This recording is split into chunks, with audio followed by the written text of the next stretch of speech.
이사야서 65장 17절로부터 25절까지의 말씀입니다. 이사야서 65장 17절에서부터 25절까지 말씀입니다. 한 절씩 교독하여 읽겠습니다. 보라, 내가 새 하늘과 새 땅을 창조하나니 이전 것은 기억되나 마음에 생각나지 아니할 것이라.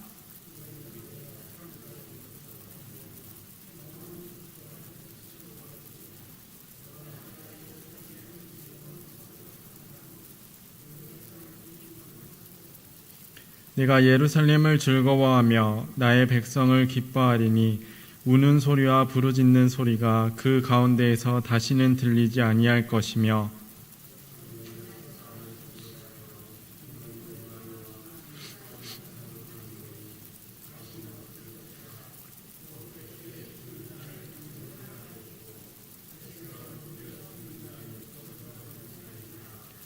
그들이 가옥을 건축하고 그 안에 살겠고 포도나무를 심고 열매를 먹을 것이며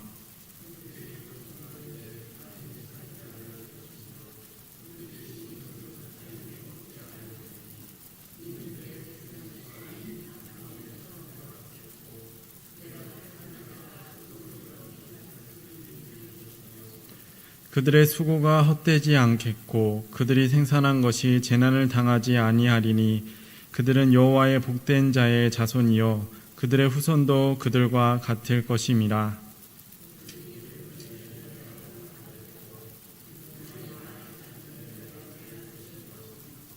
이리와 어린 양이 함께 먹을 것이며 사자가 소처럼 짚을 먹을 것이며 뱀은 흙을 양식으로 삼을 것이니 나의 성산에서는 해함도 없겠고 상함도 없으리라. 여호와께서 말씀하시니라. 아멘. 그리스도의 평화가 오늘 함께 예배드리는 우리 가운데 또 청주제일교회와 모든 성도님들과 가정 가운데 함께 하시기를 소망합니다. 목사님께서 건강이 조금 좋지 않으셔서 제가 오늘 수요 예배를 진행하게 된 것 양해 부탁드립니다. 오늘날 경제, 문화, 사회를 아우르는 단어가 하나 있습니다. 바로 트렌드, 유행입니다. 소위 사람들에게 잘 먹힌다라고 하는 것들을 비슷하게 쫓아가고 있는 것입니다. 그래서 패션 브랜드의 경우에는 고유의 색깔이 담긴 디자인을 상품하고 또 그것을 내는 동시에 많은 대중들이 선호하는 디자인도 함께 생산합니다. 그래서 의류뿐만 아니라 신발과 가방 등의 잡화들도 브랜드에 상관없이 비슷한 모양의 제품들이 많이 생산되는 것을 볼 수 있습니다.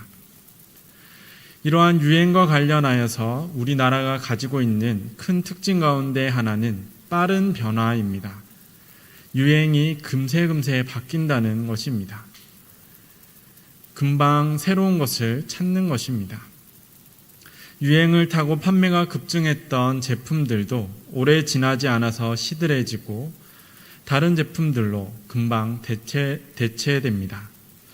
이렇게 빠른 변화는 환경오염 문제와도 맞물려 여러 문제가 되기도 합니다. 또한 이렇게 빠른 변화는 방송계에도 영향을 주었습니다. 예전에는 방송을 보기 위해서 시간을 지켜서 TV 앞에 모여야 했습니다. 정해진 시간, 방송이 되는 시간을 놓치면 다시 보는 것이 매우 어려웠기 때문입니다. 따라서 자연스럽게 시청률이 방송의 인기를 나타내는 지표가 되었습니다. 이를 통해서 인기가 확인된 방송들은 개편의 시기가 지나도 폐지되지 않았고 오랫동안 방영을 이어갈 수 있었죠. 또한 인기 방송들은 올림픽 중계나 국가의 중대사가 아니라면 매주 같은 시간, 언제나 그 시간 방송이 되었습니다. 그렇기 때문에 과거에 인기 있던 방송들은 짧게는 몇 년씩, 길게는 10년이 넘게 방영을 이어가며 장수 프로그램들이 되기도 했습니다. 하지만 지금은 많이 달라졌습니다. 스마트폰의 발달과 함께 어디서든 영상을 볼 수 있는 시대가 되었기 때문입니다. 그래서 예전처럼 정해진 시간에 맞추어 자리를 지킬 필요가 없어졌죠.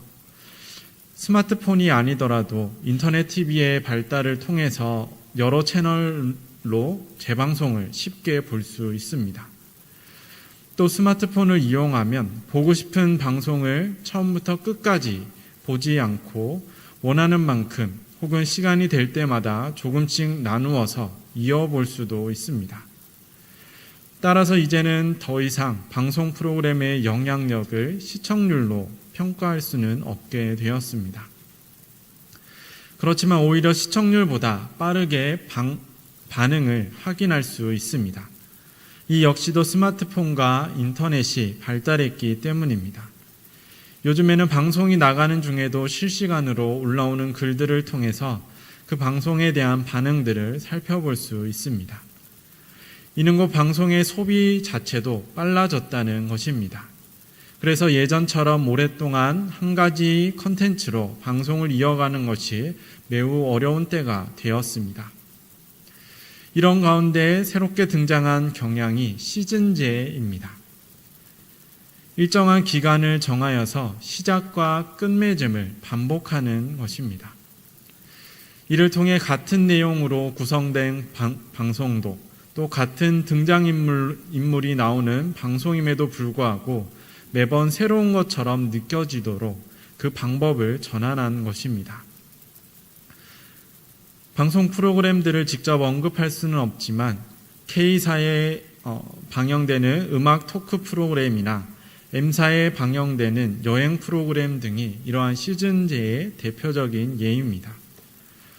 또한 젊은 층의 소비가 큰 OTT 기반의 방송들도 시즌제를 택하고 있습니다. 단발적인 예능 프로그램도 또 호흡이 긴 드라마들도 시즌제로 제작되는 경우들이 많아졌습니다. 아마도 방송계에서 이렇게 시즌제 방송들이 많이 생겨난 것은 역시 새로운 것을 추구하는 현대인들의 경향, 그리고 급변하는 그 유행을 쫓아가는 경향성을 잘 반영하고 있는 것 같습니다. 빠르게 변하는 유행을 쫓기에는 또 큰 변화를 주기에는 기존의 방송 제작 방법들보다는 매 시즌마다 변화를 꾀할 수 있는 시즌제가 훨씬 더 용이하기 때문입니다. 다만 이러한 시즌제는 완전히 새로운 방송을 만드는 것과는 다릅니다. 시즌제는 옛말로 온고지신과 맥이 비슷한 것 같습니다. 이전의 방송을 벗어난 새로움이 아니라 이전의 방송에서 주제와 인물들이 이어지면서도 새로운 호흡을 가지고서 새로운 방법을 가지고서 시청자들과 소통하고 있기 때문입니다. 오늘 함께 읽은 말씀도 이러한 시즌과 조금은 비슷해 보이는 말씀입니다. 오늘 함께 읽은 이사야가 전하는 말씀은 하나님의 구원으로 이루시는 새 창조에 관한 말씀입니다. 이 말씀을 나누기에 앞서 먼저 성경에 등장하는 처음 창조를 살펴보고자 합니다. 오늘날 우리가 읽는 성경은 크게 보면 한 권의 책으로 되어 있죠. 그리고 이것을 더 세분화하면 성경 각 권수로 66권의 책이 있습니다.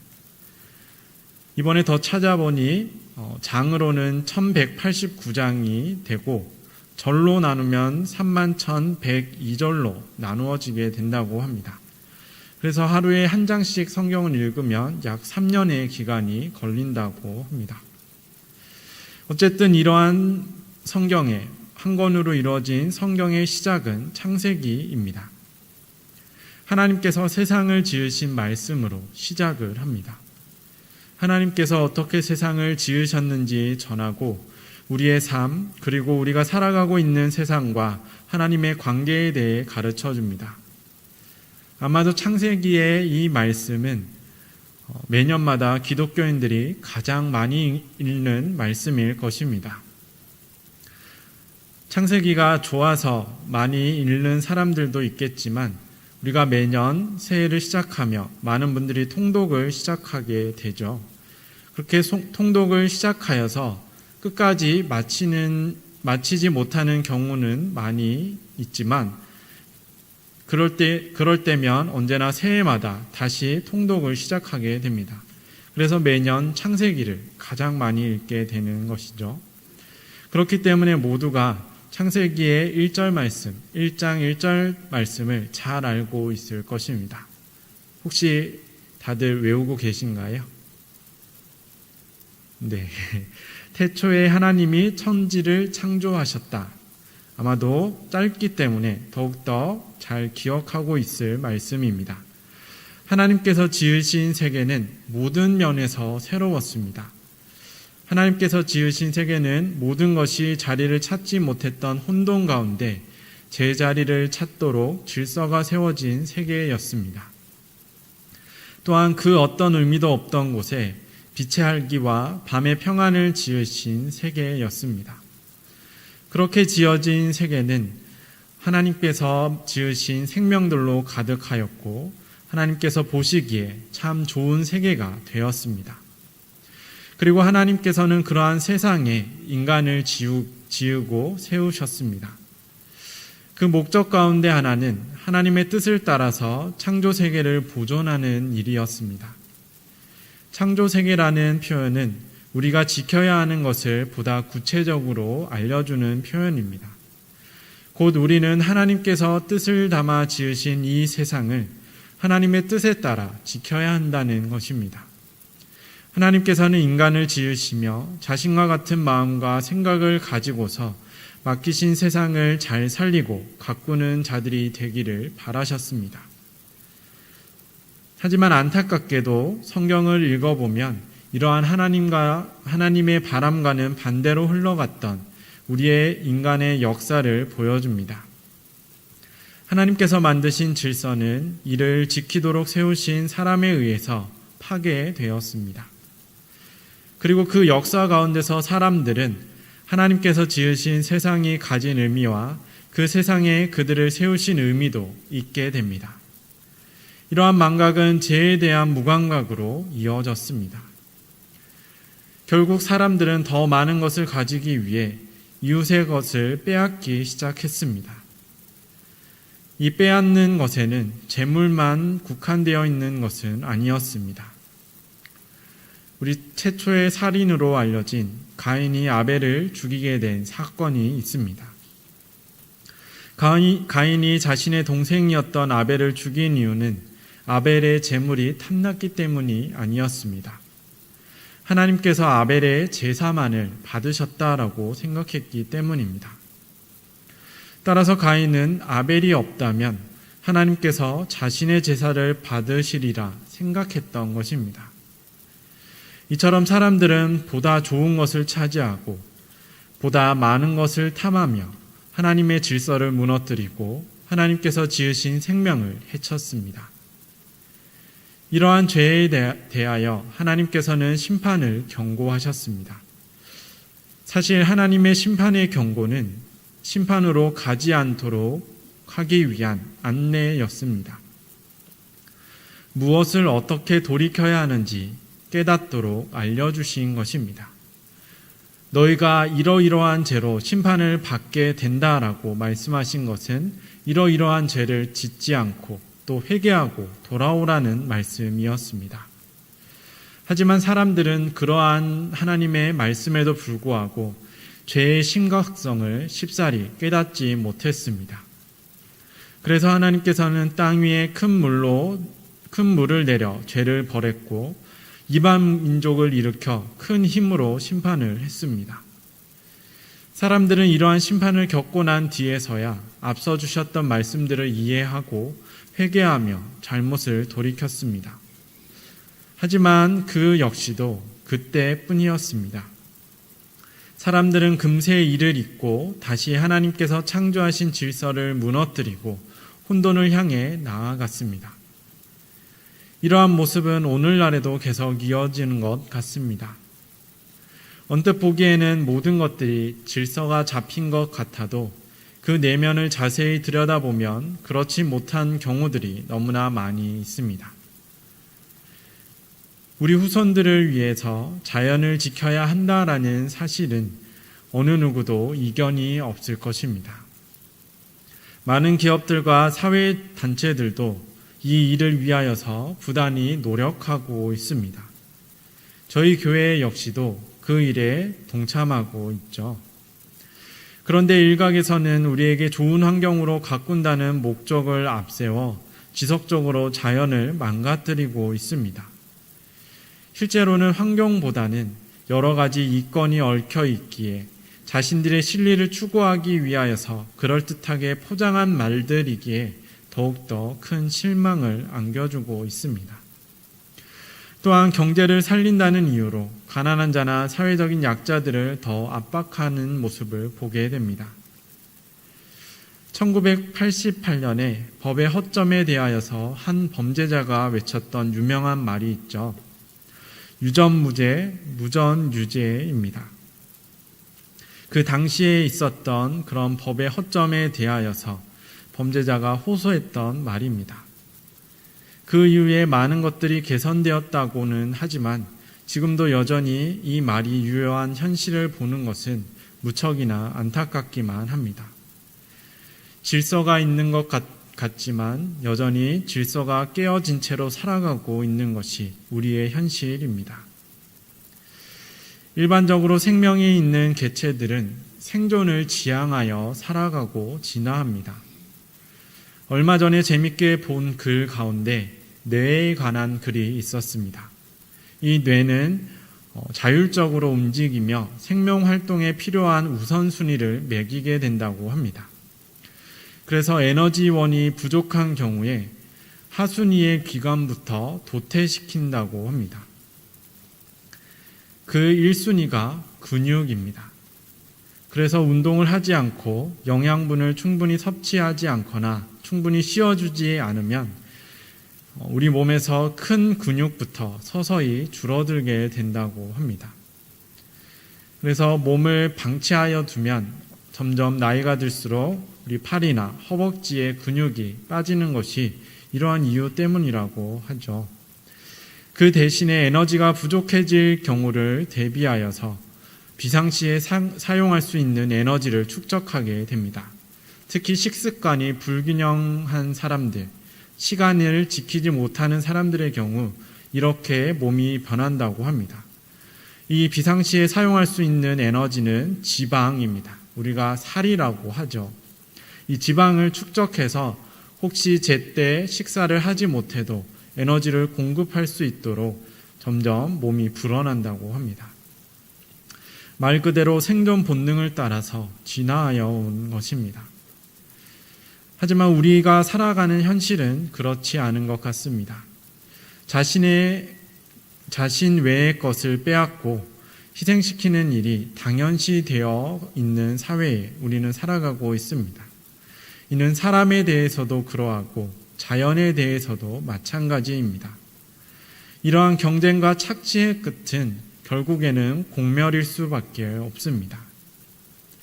생명을 가지고서 생존을 지향하여 살아가야 함에도 불구하고 또 생명을 지켜 살아가야 함에도 불구하고 그 반대로 살아가고 있는 것입니다. 곧 하나님의 창조 질서에 어긋난 삶을 우리들은 살아왔고 또 살아가고 있습니다. 우리는 이러한 창조의 질서를 다시금 바로 세울 수 있어야 하고 늘 지켜나갈 수 있어야 합니다. 그런데 우리는 이 개념을 너무 어렵게 여기며 주저하는 경우들이 많이 있습니다.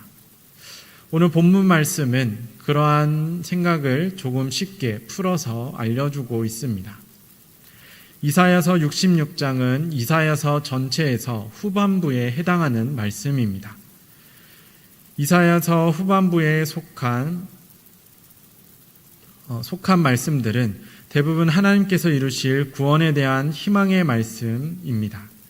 그 중에 오늘 본문이 속한 65장의 말씀은 하나님께서 창조하시는 새하늘과 새 땅에 대해 전합니다. 하나님께서 구원하신 백성들을 위해 새 창조를 하신다는 것입니다. 이는 세상을 완전히 새롭게 짓는 것이 아니라 창조의 질서를 다시금 세우시는 것을 의미합니다. 그리고 이렇게 새롭게 창조된 세상에서 하나님의 백성들이 기쁨을 누리며 살아가게 될 것임을 약속합니다. 심판 가운데 슬퍼하고 애곡했던 소리는 잦아지고 구원과 회복의 역사 가운데서 즐거워하며 기뻐하는 소리가 그 땅을 가득 채우게 될 것이라고 말씀하십니다. 절망 중에 있는 이들에게 희망을 주는 귀한 말씀이었습니다. 이 말씀이 선포될 당시에 이스라엘 사람들은 나라를 잃은 상황이었습니다. 자신들의 죄로 인하여서 하나님께 버림받았고 또 나라를 잃었다는 절망에 빠져 있는 이들에게 하나님 앞에서의 회복과 또한 새로운 역사에 대하여서 선포하고 있습니다. 그리고 중요한 것은 이것이 그저 내일에 대한 약속일 뿐만 아니라 앞으로 회복이 됐을 때에 그들이 무엇을 지켜 살아가야 하는지를 알려주는 말씀이기도 합니다.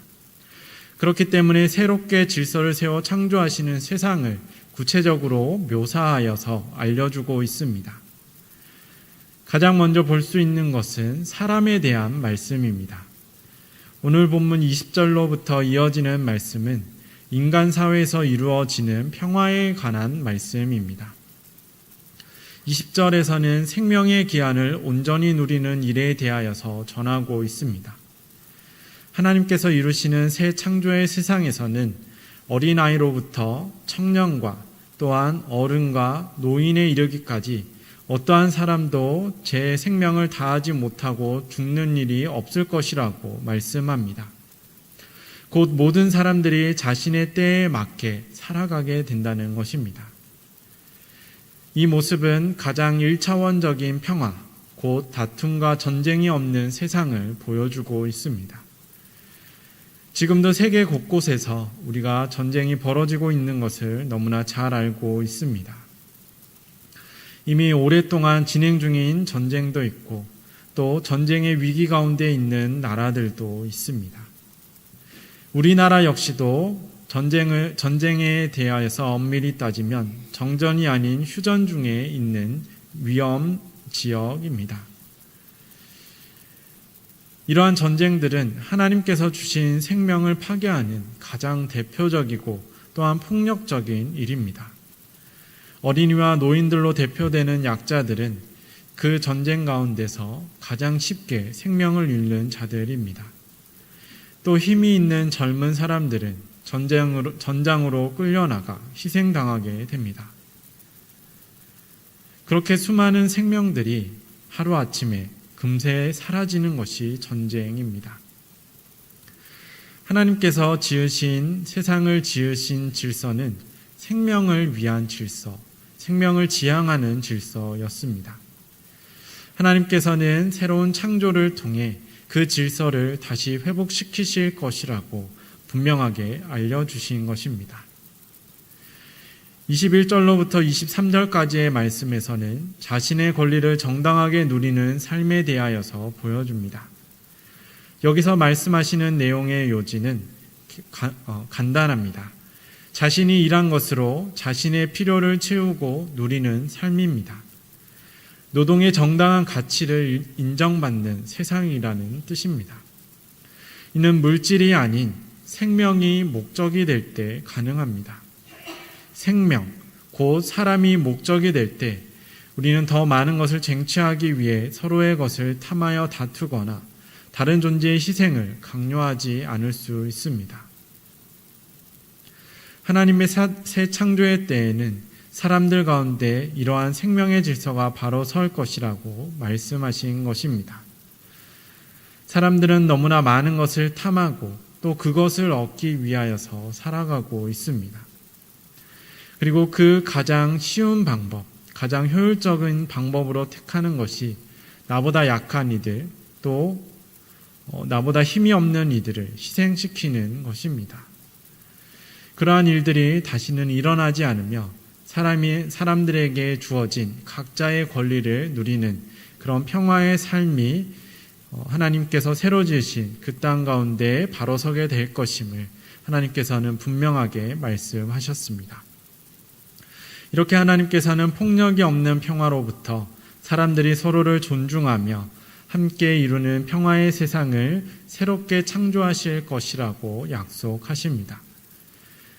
계속해서 24절에서는 하나님과의 질서가 회복되는 세상의 모습이 나옵니다.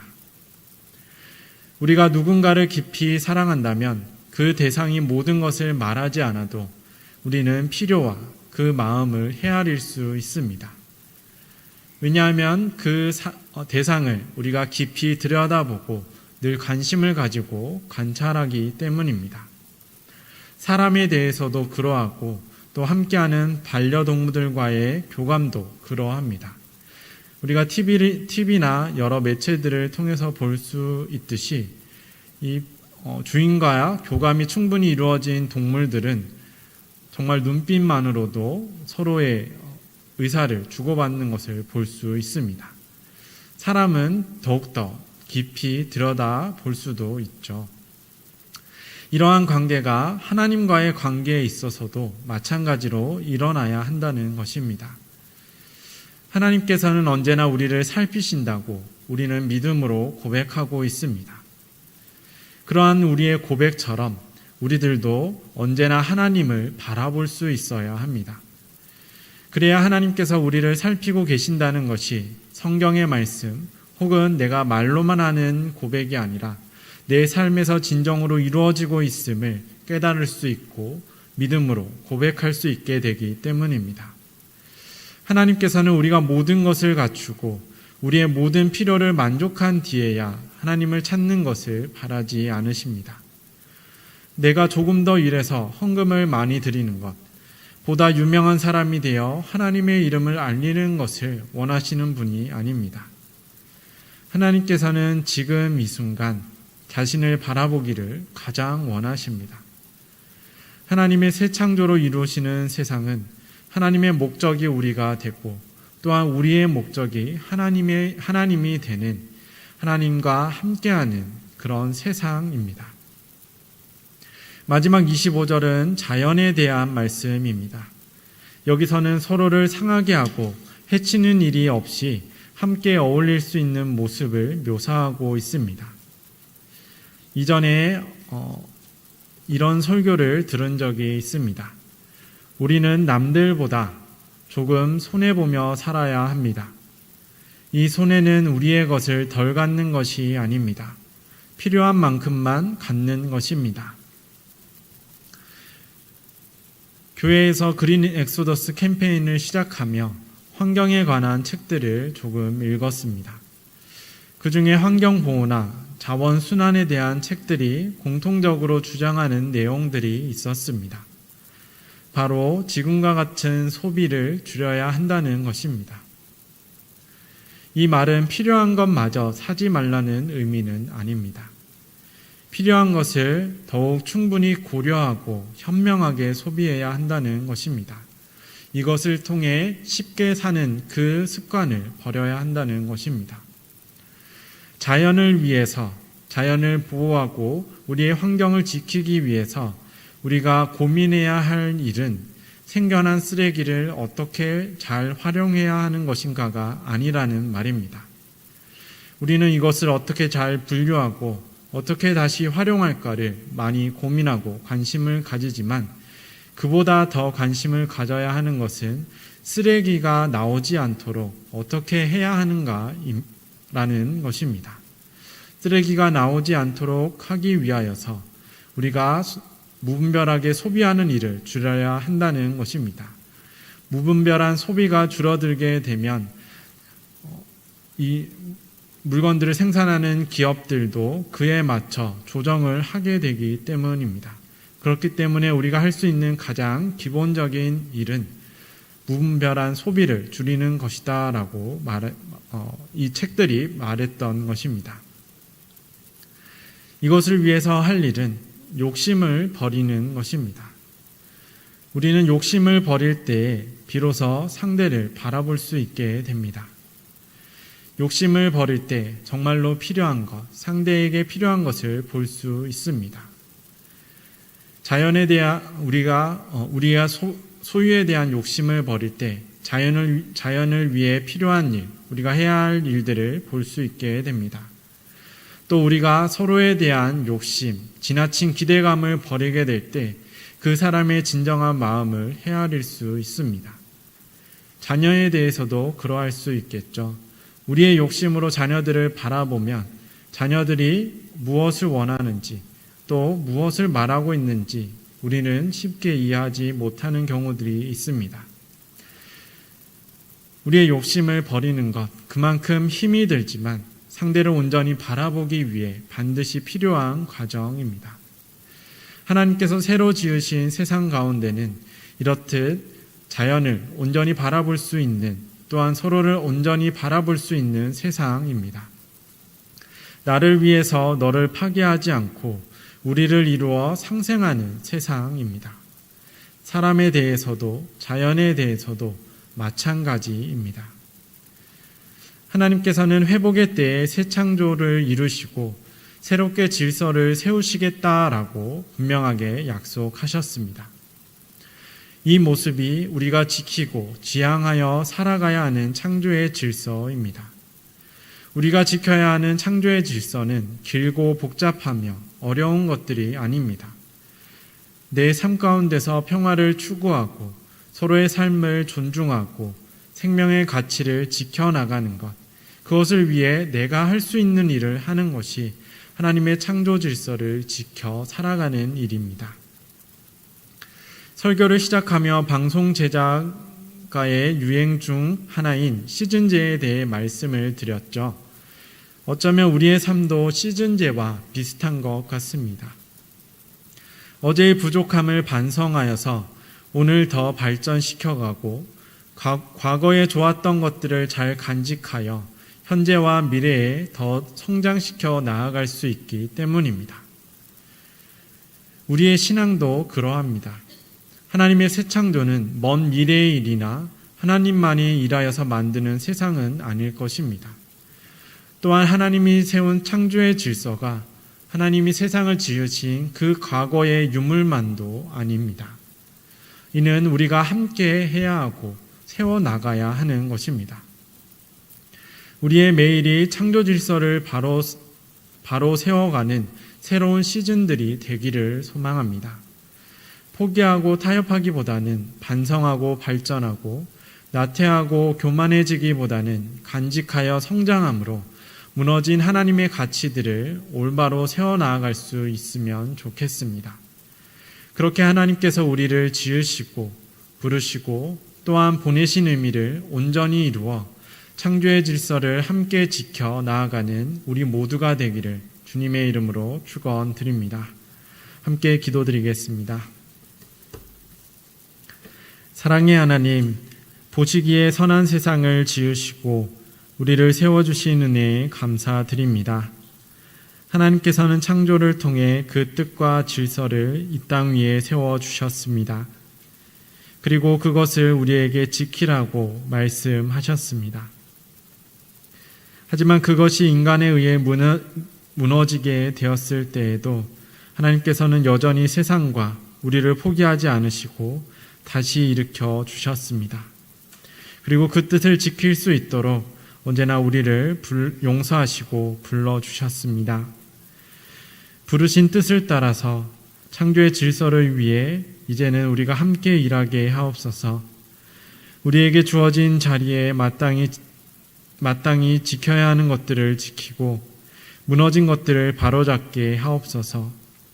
매일 새롭게 성장한 믿음과 행함으로 창조의 질서를 따라 평화와 인간의 존엄과 생명의 가치를 지켜 살아가게 하옵소서. 그리하여서 하나님께서 우리를 지으시고 생명을 허락하시고 또한 예수 그리스도로 구원하신 그 뜻을 기억하며 온전히 그 뜻을 이루어 살아갈 수 있는 우리 모두가 되도록 인도하여 주시옵소서. 이 모든 말씀 우리 주 예수 그리스도의 이름으로 기도드립니다. 아멘.